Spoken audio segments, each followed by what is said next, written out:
Hello மக்களை, கார்த்தி ரேவதி செம்ம இன்ட்ரெஸ்டிங்காக போயிட்டுருக்கு. நம்ம சாமுண்டேஷையும் எப்படியாவது அவங்க கீழே வேலை பார்க்கவங்களுக்கு அந்த போனஸ் பணத்தை கொடுக்கணும்னு சொல்லிட்டு வெயிட் பண்ணிட்டு இருக்காங்க. அதே சமயத்தில் அந்த மேனேஜரை சிவனாண்டி கடத்தி வச்சுருக்காங்க. ஒரு கட்டத்தில் நம்ம கார்த்தியை செம அதிரடியாக வந்து அந்த பணத்தை எடுத்துகிட்டு வந்துடுறாங்கன்னே சொல்லலாம். அதே சமயத்தில் சந்திரகலாவும் சாமுண்டேஸ்வரி கிட்ட வந்து, பாத்தியாக்கா உன்னோட டிரைவர் மாப்பிள்ளைக்கு எப்படி இவ்வளோ பணம் கிடச்சிது அப்படின்னு சொல்லும்போது நம்ம கார்த்தியை செம அதிரடியாக அந்த மேனேஜரையே பேச வச்சு அந்த சீனெல்லாம் செமையாக இருந்துச்சு. கார்த்தி எப்பவுமே கடைசி நேரத்தில் செமையாக மாஸ் பண்ணிடுறாங்கன்னே சொல்லலாம். வீடியோக்குள்ளே போகிறதுக்கு முன்னாடி யாரெல்லாம் நம்ம சேனலுக்கு சப்ஸ்கிரைப் பண்ணி அவங்க சப்ஸ்கிரைப் பண்ணிடுங்க. அப்படியே பக்கத்தில் இருக்க பெல் ஐக்கானையும் கிளிக் பண்ணிடுங்க.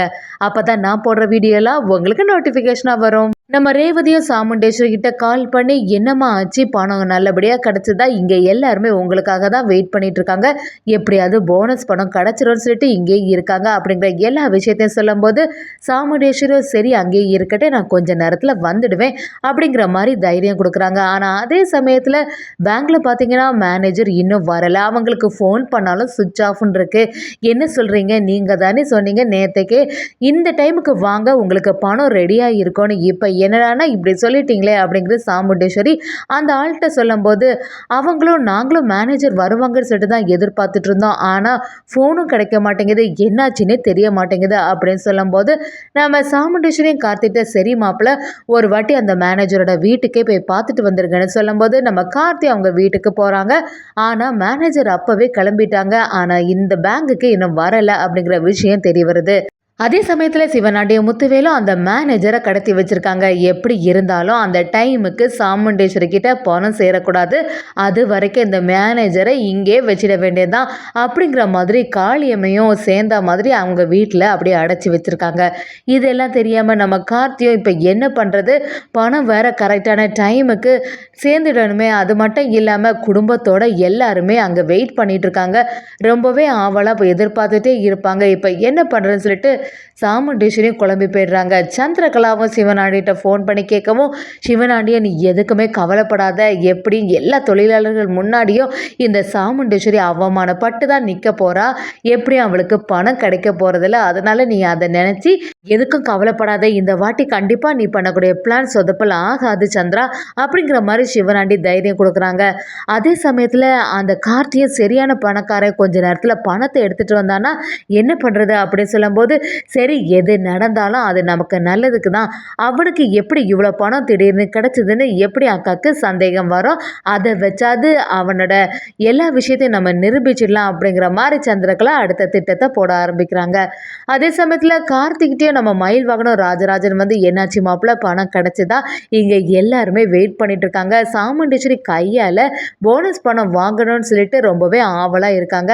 அவங்க குடும்பத்தில் உள்ளவங்க எல்லாருமே சேர்ந்த மாதிரி இருக்காங்க. இந்த டைமில் எந்த பிரச்சனையும் வந்துடக்கூடாது மாப்பிள்ள அப்படிங்கிற மாதிரி கார்த்தி சொல்கிறாங்க.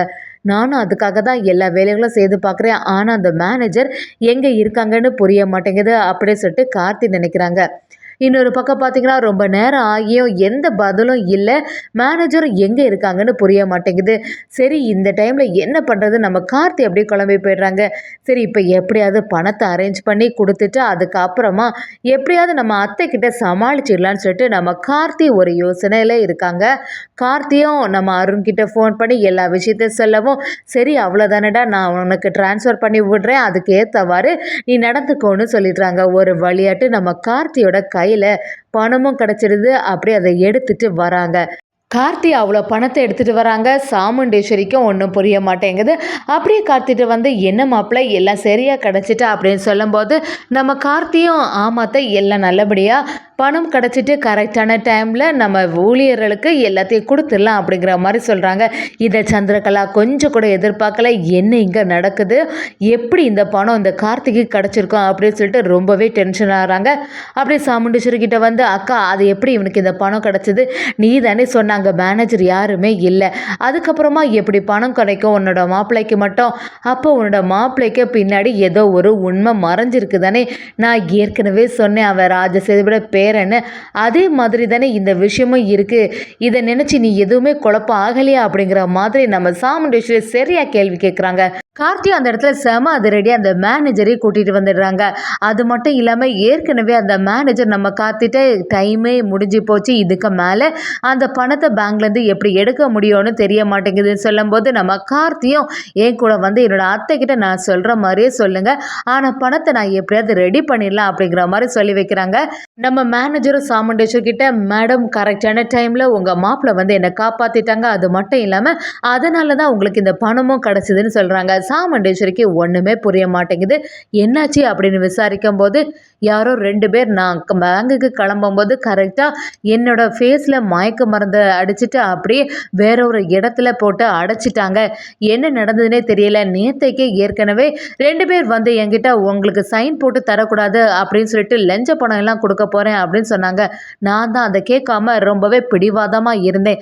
அதே 2 பேர் தான் இன்னைக்கு இந்த வேலையை செய்தாங்க அப்படிங்கிற எல்லா உண்மையை சொல்லிடுறாங்க. இதெல்லாம் சைடில் கேட்டுட்டு இருந்த சந்திராவுக்கு பயங்கர டென்ஷன் ஆகிடுது. இவன் என்னடா ஒன்று விடாமல் எல்லாத்தையும் சொல்லிட்டானே, அக்காவுக்கு எல்லாமே புரிஞ்சு போயிடுமே, இப்போ என்ன பண்ணுறது, மறுபடியும் என்னோட ஹஸ்பண்ட் சிவனாண்டியும் மாமாவும் மாட்டிடுவாங்க போலேயே அப்படிங்கிற மாதிரி சந்திரா பயங்கரமாக டென்ஷன் ஆகிறாங்க. அதே சமயத்தில் சாமுண்டேஸ்வரியும் ரொம்ப சந்தோஷமா அவங்க கீழே வேலை பார்க்குறவங்க எல்லாருக்குமே அவங்க கையால் போனஸ் பணத்தை கொடுக்குறாங்க. அதை கேட்ட உடனே எல்லாருமே பயங்கரமாக சந்தோஷம் ஆகுறாங்க. அவங்களோட ஃபேமிலியில் உள்ளவங்க எல்லாரும் சாமுண்டேஸ்வரிக்கு ரொம்பவே நன்றி சொல்கிறாங்க. இந்த காலத்தில் யார் இந்த மாதிரி இருக்கா, அவங்களோட கீழே வேலை பார்க்குறவங்களே இவ்வளோ மரியாதையாக நடத்தி அவங்களுக்கு இவ்வளோ பணம் கொடுக்குறாங்களே அப்படின்னு சொல்லிட்டு சாமுண்டேஸ்வரி ரொம்பவே நன்றி சொல்கிறாங்க. பக்கத்தில் இருந்த ரேவதியும் நம்ம கார்த்திட்ட வந்து கரெக்டான சமயத்தில் எல்லாமே நல்லபடியாக பண்ணி கொடுத்துட்ட ராஜா, ரொம்பவே நன்றி. ஒன்னால தான் இப்போ நம்ம அம்மாவோட மானமே காப்பாற்றப்பட்டிருக்கு. கரெக்டான டைமில் மட்டும் கொடுக்கலன்னா எல்லாருக்குமே ரொம்பவே பிரச்சனையாக இருக்கும். எல்லாருமே ரொம்பவே வருத்தப்பட்டிருப்பாங்க. எல்லாமே சரி பண்ணிட்ட ராஜா அப்படின்னு சொல்லிட்டு நம்ம ரேவதியும் கார்த்திட்ட சொல்லிட்டு இருக்காங்க. நம்ம சாமுண்டீஸ்வரி எல்லாமே நல்லபடியாக முடிஞ்சுது. இதுக்கு எல்லாமே காரணம் நீங்கள் தான் மாப்பிள்ள, ரொம்பவே நன்றி. நீங்கள் எனக்கு நிறையவே உதவி பண்ணியிருக்கீங்க அப்படின்னு சொல்லும்போது கார்த்தியும் இதுக்கு எதுக்கு நன்றியெல்லாம் சொல்லிட்டு எல்லாமே என்னோட கடமை தானே அத்தை அப்படிங்கிற மாதிரி சொல்கிறாங்க. நம்ம ரேவதியை சாமுண்டீஸ்வரி கிட்ட வந்து சரிம்மா இனி தீபாவளிக்குள்ள எல்லா வேலைகளும் பார்க்க ஆரம்பிக்கணும் அப்படின்னு சொல்கிறாங்க. தீபாவளி கொண்டாட்டம் செமையா இருக்க போகுது அப்படின்னு நினைக்கிறாங்க. அதே சமயத்தில் நம்ம ரோஹிணியும் சரிம்மா எல்லாருமே சந்தோஷமா இருக்கும்போது துர்கா நவீனுக்கும் தலை தீபாவளி தானே, அவங்கள எப்படியாவது கூப்பிடலான்னு சொல்லும்போது நம்ம சாமுண்டேஸ்வரி இன்னும் கொஞ்சம் டென்ஷன் ஆகிறாங்க. அவளை பற்றி எதுவுமே என்கிட்ட பேசாத, அவ இனிமே எனக்கு பொண்ணே கிடையாதுன்னு ஏற்கனவே சொல்லிட்டேன். அவ செய்ததை நான் கொஞ்சம் கூட நான் மன்னிக்க வாய்ப்பே இல்லை அப்படின்னு சொல்லிடுறாங்க.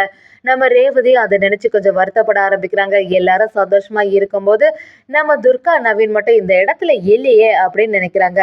ஒரு கட்டத்தில் சந்திரகலாவும் நம்ம கார்த்திட்ட வந்து டே நீ என்ன வேலை செய்திருக்குன்னு எனக்கு நல்லாவே புரியுது. அந்த பணத்தை எப்படி இருந்தாலும் நீ தான் ரெடி பண்ணியிருப்ப, உனக்கிட்ட இல்லாத பணமா அப்படிங்கிற மாதிரி சந்திரகலா நம்ம கார்த்தியை சரியாக வாங்குறாங்க. அதுக்கு கார்த்தியும் இனிமே இந்த மாதிரி பிரச்சனை எல்லாம் பண்ணாதுங்க, உங்கள் அக்கா உங்களை எவ்வளோ நம்பிட்டு இருக்காங்க, ஆனால் அவங்களோட நம்பிக்கைக்கு இவ்வளோ துரோகம் பண்ணாதுங்க, எல்லாத்துக்கும் காரணம் நீங்கள் தான் எனக்கு நல்லாவே தெரியும். இனி இந்த குடும்பத்தை பழி வாங்கக்கூடிய எண்ணத்தை விட்டுருங்க, எப்படி இருந்தாலும் இந்த 2 குடும்பத்தையும் நான் ஒன்று சேர்ப்பேன் அப்படிங்கிற மாதிரி கார்த்தி சொல்கிறாங்க. அதுக்கு சந்திரகலாவும் கூடிய சீக்கிரத்தில் எல்லா உண்மையும் என்னோட அக்காவுக்கு தெரிய தான் போகுது அப்படிங்கிற மாதிரி சரியாக பேசிட்டு போகிறாங்க.